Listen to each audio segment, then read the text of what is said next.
Okay, so get this. Imagine being found guilty of murder, serving time, being acquitted years later, and having your whole town turn on each other because of it. Oh, yeah. That's Uh, just the tip of the iceberg in this wild case we're diving into today. yeah, what's particularly fascinating about this case, the murder of Alfonso Triguero, is how this event completely divided his small town of Lagros in Spain. Right. You're telling me it's like something straight out of a movie. We're talking about a seemingly successful businessman. Yeah. Found shot in his own home, on Valentine's Day no less. Yeah. But hold on tight, because the investigation uncovers this twisted path of family secrets, financial woes, and enough suspicion to go around. Yeah. So much to unpack. Exactly. On the surface, you have this well-respected family, the Trigueros. Alfonso and his wife, Rosa, owned several businesses in town. They had 2 children, Jose Carlos and Ana. They seem to have it all, which is part of what makes this case so unsettling. Right. It's that whole behind closed doors thing. Exactly. So it's February 14th, 2011, around 3 a.m., when Alfonso is shot dead in his bed. The family's initial story is that a robber broke in and killed him. But the details just don't add up. What were some of the red flags that made investigators start to question their story? One of the first things investigators noticed was the lack of forced entry. Oh, wow. This immediately suggested that whoever killed Alfonso had access to the house. Can you imagine being one of the first officers on the scene, walking into that, and realizing something's not right? Oh, absolutely. It sends chills down your spine just thinking about it. The family must have been in complete shock, too. But then on top of the no forced entry thing, you've got drawers that were opened but not ransacked, like someone was looking for something specific. Yeah, like they knew. Yeah. Precisely. And to make matters even more complicated, the murder weapon was the family's own shotgun, which was actually on loan to Anna's boyfriend, Alberto, at the time. Well, wait, so they used the daughter's boyfriend's gun. Talk about messy. I bet the boyfriend was freaking out. He was an immediate suspect, Yeah. of course. However, he had a solid alibi, which shifted the focus back onto the family. Okay, so no signs of a break-in, a family weapon used in the crime. And the boyfriend is in the clear. That's when the investigation really zeroed in on the family, right? What did they find? As they dug deeper, investigators discovered that the Trigueros' seemingly perfect life was a facade. It turned out that Alfonso had concealed debts, and Rosa had secretly taken out a large loan, suggesting significant financial strain on the family. Wow. Talk about a plot twist. Yeah. So we've got money troubles, a possible motive, and a whole lot of suspicions swirling around the Triguero family. What was the family's reaction to all of this? Well, Rosa and Jose Carlos were eventually arrested. During the trial, Rosa claimed she had been asleep on a mattress on the floor and hadn't seen or heard anything. However, the crime scene photos contradicted her story. There was no mattress on the floor. Oh, no. To make matters worse for her, both her doctor and their housekeeper refuted her claim, stating they had never known her to sleep on the floor. So much for a united front. It sounds like the walls were closing in on them. What about the son, Jose Carlos? Did he offer any kind of explanation? Jose Carlos, unlike his mother, chose to remain defiant. He refused to cooperate with the authorities. Despite this, the evidence against him was mounting. His fingerprints were found on the murder weapon. Even more damning, investigators found traces of gunpowder on his pajamas, a tiny detail with huge implications.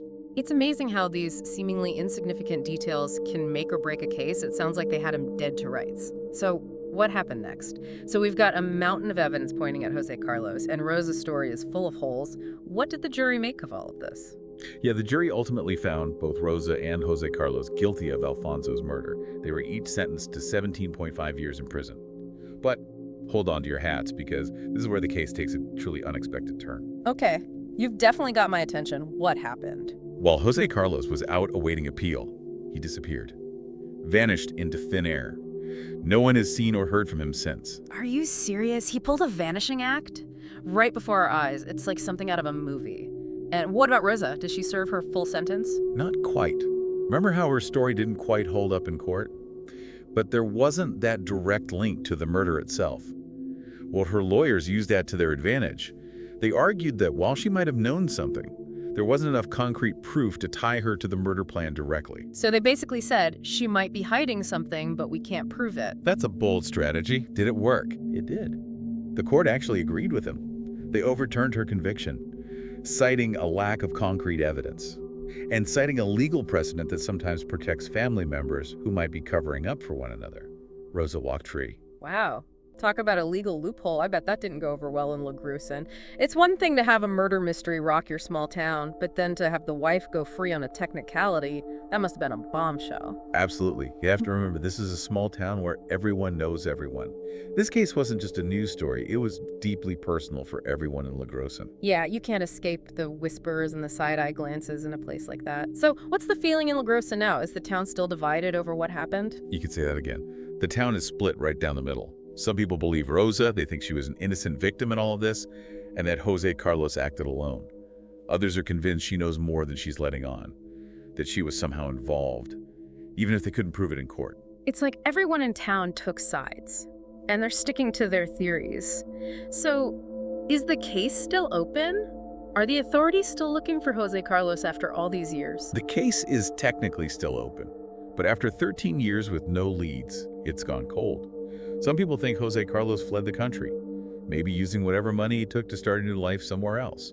Others believe he met a grim end, that maybe someone caught up with him and silenced him for good. Both scenarios are pretty intense.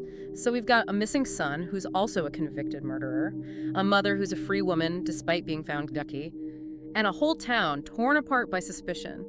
Plus, there's the lingering question of the missing money. Did they ever find it?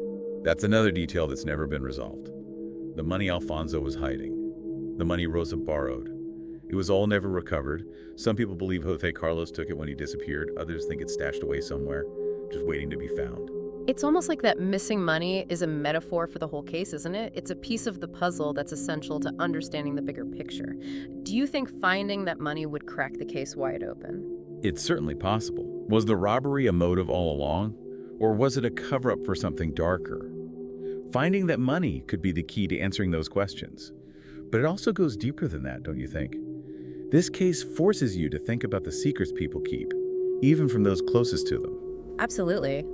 We often have this idealized view of small towns as being idyllic and safe.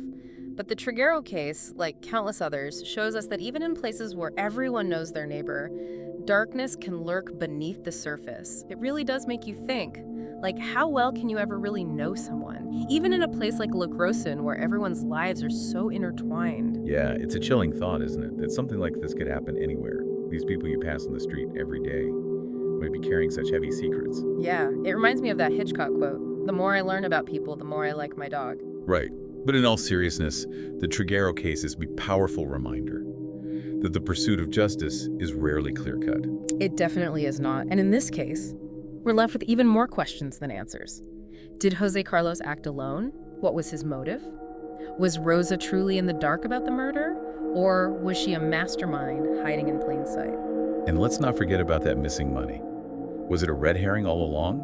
Or could it hold the key to finally unraveling the truth? So many questions. These are questions that continue to haunt the folks in La Grusin, even after all these years. I can only imagine. Yeah. So as we resurface from this deep dive into the murky waters of the Trigueros case, what's the one takeaway you hope our listeners ponder? That's a good question. I think it boils down to this. Beneath the surface of every seemingly ordinary life, there's a hidden depth. Mm-hmm. You know, the Trigueros case, with its intricate web of family secrets, financial turmoil, and unanswered questions, challenges us to look beyond the facade, even when it's unsettling, to truly understand the complexities of human nature. It really does. Well said. So the next time you find yourself in a quiet town square, or maybe sharing a knowing glance with a neighbor, remember the Trigueros case. Yeah. It's a stark reminder that truth can be elusive, justice can be messy, and sometimes the most unsettling mysteries are the ones that unfold right next door. Absolutely. This case definitely has it all. It really does. Well, thanks for coming on the show today. This was a wild ride. Yeah, thanks for having me. And to everyone listening at home, keep it locked right here for more deep dives into the world's most compelling cases.